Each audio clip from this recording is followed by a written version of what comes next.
Hey y'all, it's Kate from the Literary Apothecary and welcome back to my channel. So even though I've got like 4 other books going right now, and it's only May 8th, I'm starting The Fires of Heaven today because this is a huge book, another huge Wheel of Time book, over 900, almost 1,000 pages long. And so I need to get started now so I can finish in time for a live show at the end of the month. One thing I noticed I wanted to point out straight away is, I've talked about the world building of Robert Jordan so much throughout this whole read in this series. But again, we get a map at the beginning, and I was just looking at the map and it just amazed me how many places I'm starting to now recognize and how many places we've either been to so far in this series already.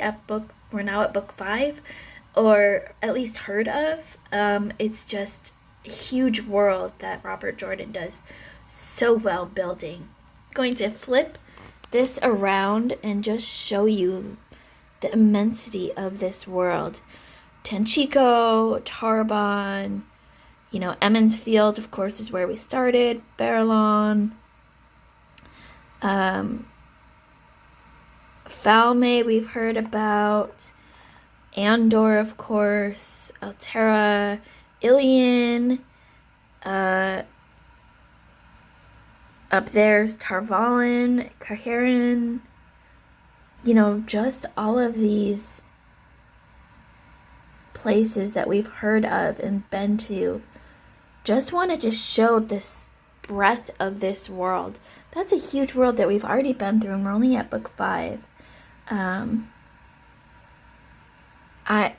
It just up at the north, of course, Shale Ghul, the Blasted Lands, Mountains of Doom, the Blight, So I just wanted to show the map and just show, for people that are like me and just reading this series for the first time, just how big this world really is, and just how massive, detailed Robert Jordan has been in building this world.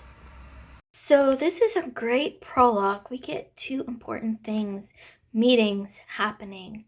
The first is where we start off with the essentially new Amerlin seat.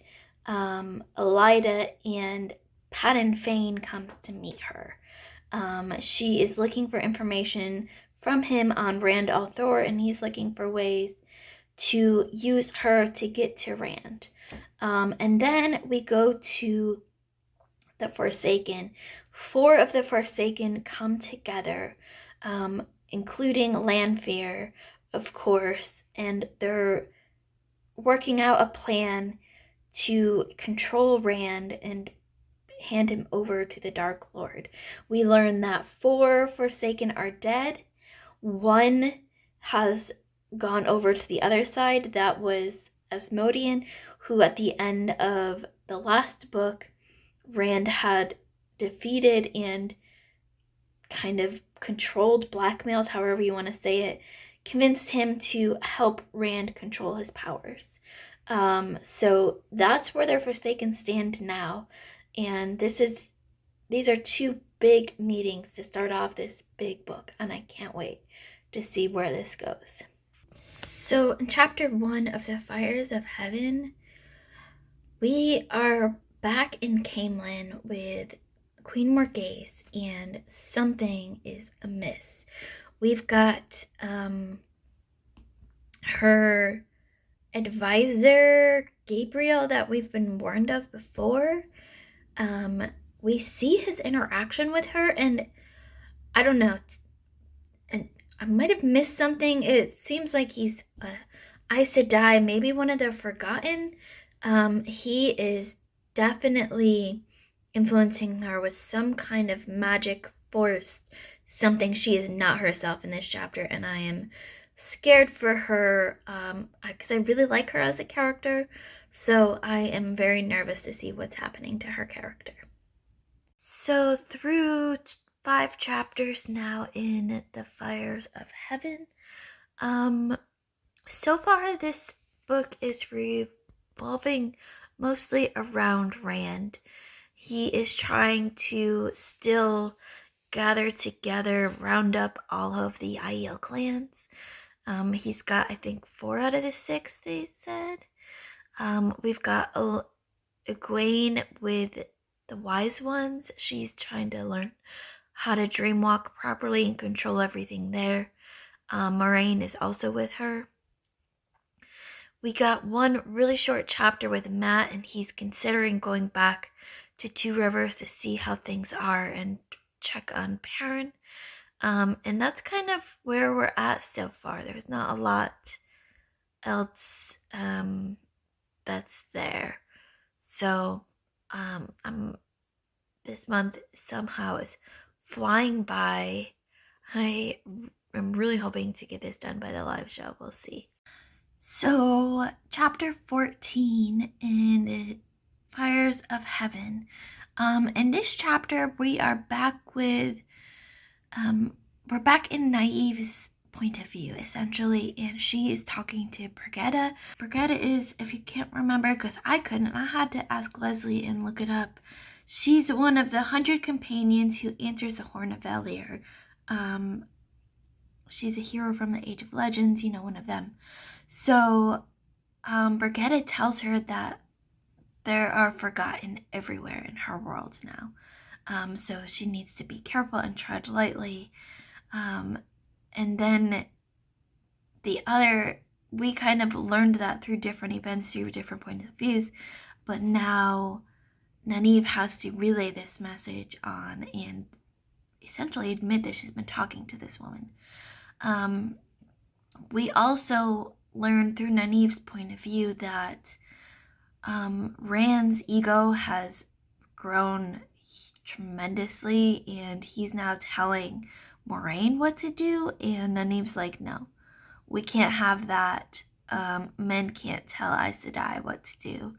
So those are two kind of developments that we've seen happen all along, but now are getting to some of our main characters. And I think I'm going to get maybe one more chapter in this morning and then get this vlog up for you all. Sorry it's a day late. Life has been crazy. May has just flown by. Yeah, one more chapter. So one last check-in for this week's weekly reading vlog. Chapter 15, Egwene and Elaine and Nynaeve and Moraine, they all learn that there is essentially a new Amaryllis seat.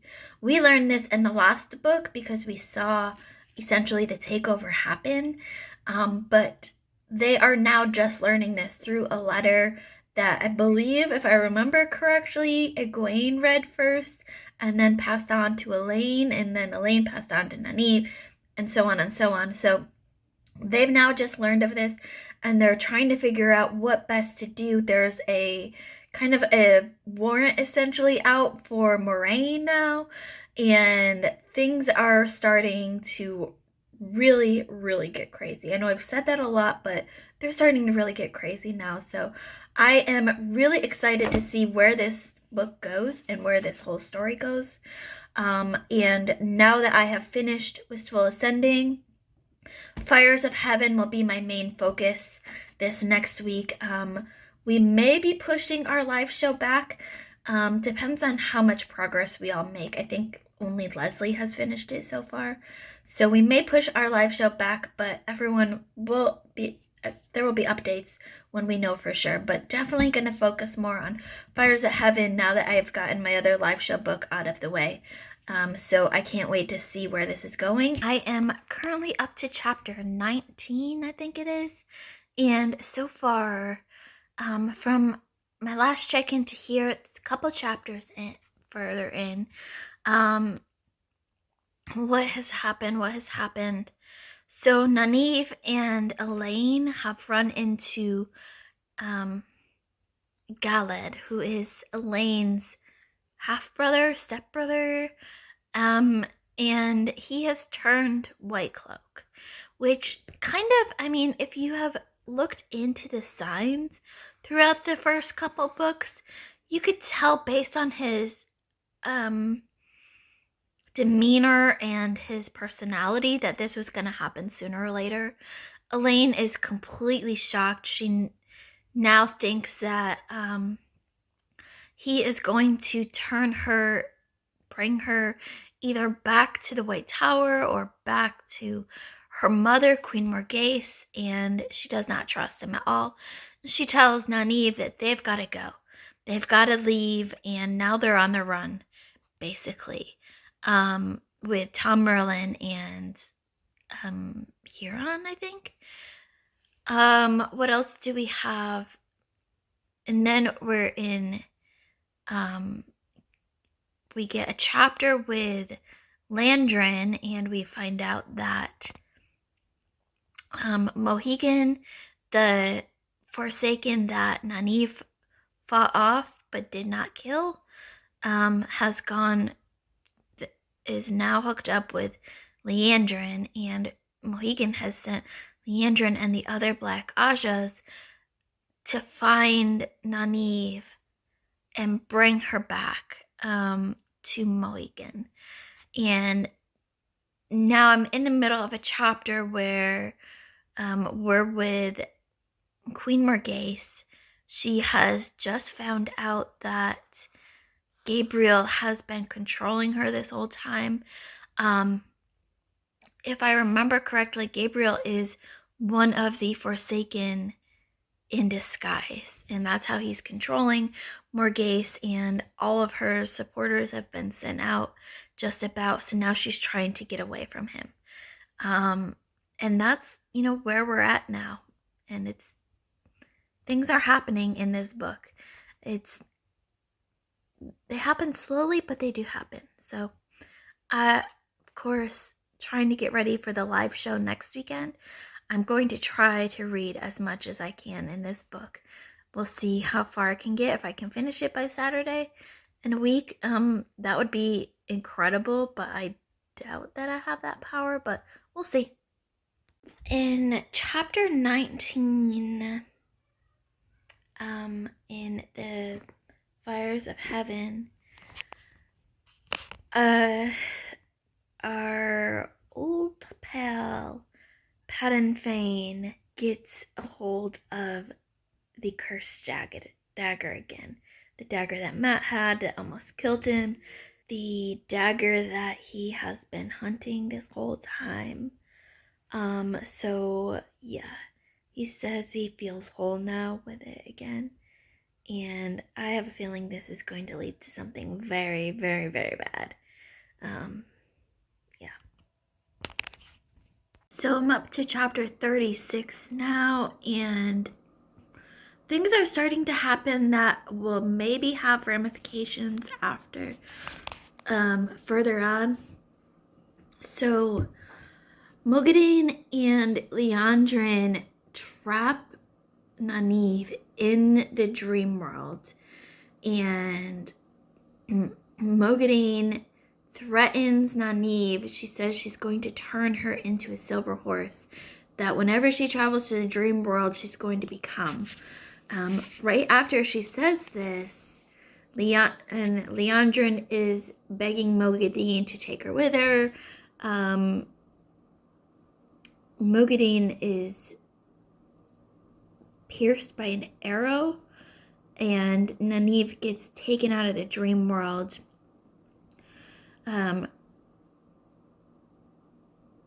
Their friend Brigitte just randomly appears out of the dream world. She's not supposed to be out of the dream world.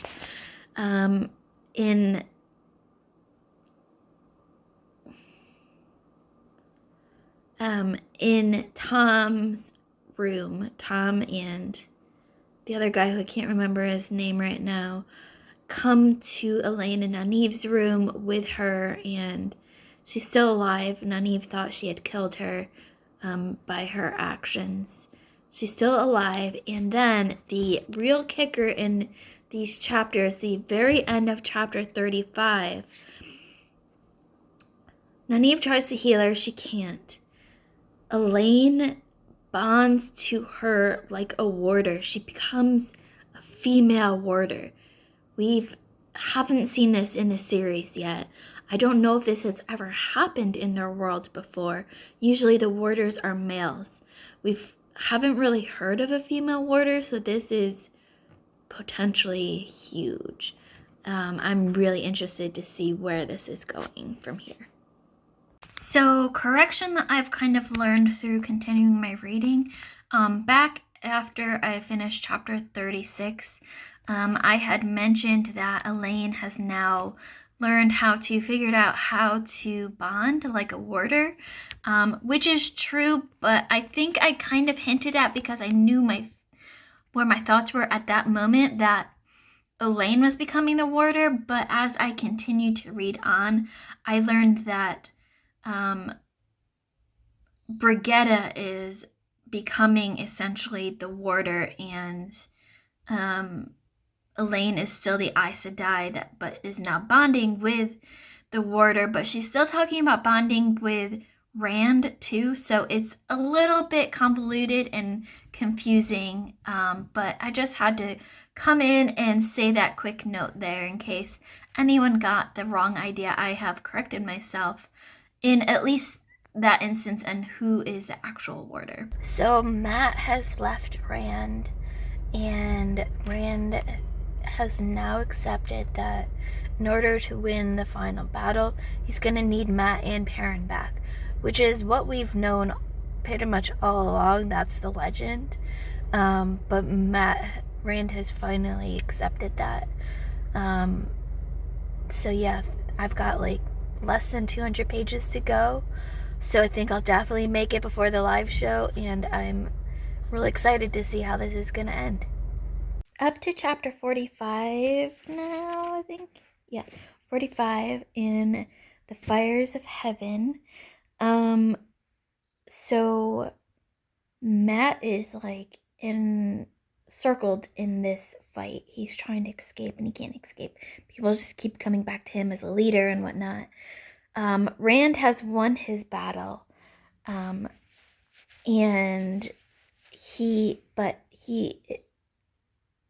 lots of people are hurt. Lots and lots of people got hurt, but they won. Rand is terribly injured. He is summoned to the Wise Ones and Aes Sedai, Moraine and Egwene. And at first he seems okay because he's using the power to kind of put off his pain. As soon as he releases the power, he falls off of his horse. Lan catches him and notices how much he's bleeding and yells for Moraine, and that's where the chapter ended. So things are getting exciting, but I've got to say, I did not realize how much I liked Perrin until we don't have him at all in this book. He's nowhere in this book, and I miss him so much. Which is weird because I liked his character in other books, but I wouldn't say I absolutely loved it. I loved parts that he was in, but I miss him, and I think that's so weird. And I need more Matt too, because Matt is such a different personality that we need that break in here. So I am coming down to the end. The audiobook says less than 6 hours. I've got a little bit over 200 pages to go here, and I'm really excited to see what's going to happen here. Chapter 45, Matt kills Couladin, and the tribe essentially have elected him as the leader. They say he needs to go to Rand and demand that he is the right hand and a higher seat. And only Matt would be annoyed at all of this. He is annoyed with the inconvenience of being stuck in this battle, annoyed with having to kill Couladin and the tribe electing him as their leader. His reaction in this chapter is just so perfect. He's like, really, y'all? I just wanted to get away. I just want to go away. Every time Matt is on the page, I love him more and more. So yeah, he's just fantastic. So now I'm up to chapter 49 in the Fires of Heaven, and basically where we're at now, Rand is on his way to deal with all of the clans. Matt just killed Couladin and has become a clan leader even though he doesn't want it. Nynaeve and Elaine are on their way to their next adventure. Egwene is with Rand, and Perrin we haven't had this whole book, but I miss him. So yeah, that's kind of where we're at now. So in chapter 49, we get something that feels like it's going to be hugely important going forward. Actually, two things. First, Nynaeve, we see Nynaeve kind of fall apart. She is crying, weeping, sobbing, terrified that Mogadine is going to find her and torture her again, terrified that Mogadine's going to do something to everyone else. And this is one of the very few times that we've seen Nynaeve like this. Usually she's very strong on the outside, if not on the inside, and doesn't let too many people actually get to her, but Mogadine has gotten to her, and we see Nynaeve terrified. The other thing that we see is Elaine and Nynaeve are communicating with Egwene, and Egwene has told them what has happened in the fight. Now, they have already known most of this except for the fact that Matt had killed Couladin. They thought that this was Elaine telling them, but now they wonder if it was possibly a dream, but there were so many details that were the same that they don't know if that it's possible in a dream. So there's lots of things going on now that our characters are trying to figure out. So I can't wait to see where this book leads and who's going to figure out what by the end. Chapter 50 in the Fires of Heaven is important because we see not only Nynaeve and Elaine make it back, they have now met up with Min and Swanson and Leanne, and there's 6 other Aes Sedai there, one being Shiriam, and so that's in itself, but this kind of signifies part of the plan coming together, part of the prophecy, because we need all of these Aes Sedai together in order to defeat Avianda, Elida, who is like the current Amerlin seat, or like the pretender Amerlin seat. In order to defeat her and take back the Amerlin seat, we need all of these players together. So this was an important chapter just in bringing everyone together and bringing that knowledge together. Plus, Nynaeve has made a deal with Swan, who Nynaeve will learn from, be able to study Swan and see if she can heal their stilling, and in return, Nynaeve will teach Swan how to use the Teangrial and essentially Dreamwalk. So that's going to be an important partnership going forward, I feel like, in this chapter. Even though not a lot actually happened in this chapter, I feel like it's one of those very important chapters for the series as a whole. So I am really, really doing well, getting through this book really quickly. Thank the Lord, thank God for the audiobook, because I would not have been able to do it without the audiobook.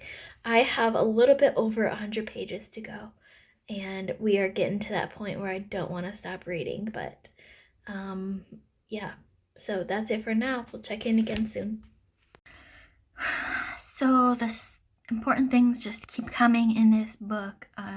Chapter 51, Matt brings news from Caemlyn that Queen Morghese is dead, and Gabriel has named himself king, and this would be the first king ever of Camelin, and so this is huge. I loved Queen Morghese, and I really hope that this is not true. It says she hasn't been seen for weeks, and he supposedly she named him her successor, but he's kind of just taken over. So maybe she is still on the run, and they haven't actually found her yet. I'm hoping that's the case, but we'll see. And at the very end of that chapter, Matt finds out that one of the Forsaken, Samael, is after him, has noticed him instead of Rand. Rand is sending him on a mission to Tyr, I think to fight Samael. If I was doing stuff while I was listening, so it could be wrong. But he's definitely supposed to be going on a mission to Tyr for Rand, and he's also just learned that Samael has started to notice him, and so now he's got to take on one of the Forsaken, and his lady friend Melisandre. That can't be right. That is from Game of Thrones. Melindra attacked him and revealed herself essentially as a dark friend. So this was another huge chapter. I can't wait to continue. I have class in just 15 minutes, so it's killing me not to be able to read, but that's life, I guess. Yeah, I will continue checking in when more huge things happen, but this is turning out to be a book where the beginning and the middle, while they were interesting, not a whole lot happened, but everything is happening at the end. So I can't wait to see where this goes. So I finished The Fires of Heaven, another one done, another incredible, exciting ending that brought it up from a 3.5 star to a 4 star for me. There's a fight between Rand and Lanfear, and Moiraine gets in the middle of it, and Moiraine is killed. Lanfear is killed. Rand goes to fight another one of the Forsaken in Tiandriel, the dream world, and finds Nynaeve there. Nynaeve has collared Moegden, and she helps essentially Rand fight this Forsaken and kill him, Gavin, without Rand really knowing until after it's done. So that's 2 more Forsaken down, but Moiraine is also dead now. And then we find out that at the very, very end, Morghese is still alive. She's on the run now, trying to find support wherever she can, which I thought I didn't believe fully that she was dead yet. Moraine's death brought a little bit of tears to my eyes. That was a huge one. I had a feeling that Moiraine was going to die at some point in this series, but I did not expect it this early. We're at book 5 out of 12. And at first I thought she had just disappeared with Lanfear, into, the dream world or whatever. But then we kept Lan left because he said, Moiraine is gone. He can no longer feel her, and that she has transferred his bond to someone else, and he's got to now serve that person. He's told Rand to tell Nynaeve to forget about him, that he's found someone else to love. And when Rand runs into Nynaeve in the dream world, he relays this message and tells her to tell Elaine the same thing. Yeah, so much happened at this ending. It was just so good. So 4 out of 5 stars to The Fires of Heaven, and I can't wait to continue this series with Lord of Chaos. And yes, I did finish before the live show. Actually finished a full 24 and a half hours before the live show, just so you know. So the audiobooks have been a huge help in this. They definitely helped me this week get through so many pages in this book. So I will, be back with another weekly reading vlog for book 6 then, Lord of Chaos, as soon as I start that book. Thank you all for watching, as always, and I love you all to the moon and back. Bye.